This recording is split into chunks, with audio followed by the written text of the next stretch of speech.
ક્રાંતિકારીઓ દ્વારા અલગ અલગ સત્યાગ્રહ કરવામાં આવ્યા હતા। તો કયો સત્યાગ્રહ કયા વર્ષમાં કોના દ્વારા અને ક્યાં કરવામાં આવ્યો હતો, ચાલો જાણીએ આજના આ વિડીયોમાં। ચંપારણ સત્યાગ્રહ 1917માં બિહારના ચંપારણ જિલ્લામાં રાજકુમાર શુક્લા દ્વારા આ સત્યાગ્રહ થયો હતો।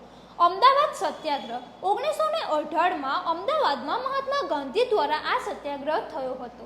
ખેડા સત્યાગ્રહ 1918માં ખેડામાં મહાત્મા ગાંધી દ્વારા આ સત્યાગ્રહ થયો હતો।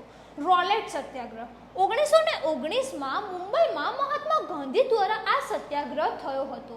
ખિલાફત સત્યાગ્રહ 1919માં લખનૌમાં મહાત્મા ગાંધી દ્વારા આ સત્યાગ્રહ થયો હતો। અસહયોગ સત્યાગ્રહ 1920માં કોલકાતામાં મહાત્મા ગાંધી દ્વારા આ સત્યાગ્રહ થયો હતો। બારડોલી સત્યાગ્રહ 1928માં ગુજરાતમાં વલ્લભભાઈ પટેલ દ્વારા આ સત્યાગ્રહ થયો હતો। નમક સત્યાગ્રહ 1930માં દાંડી તટ પર ગાંધીજી દ્વારા આ સત્યાગ્રહ થયો હતો।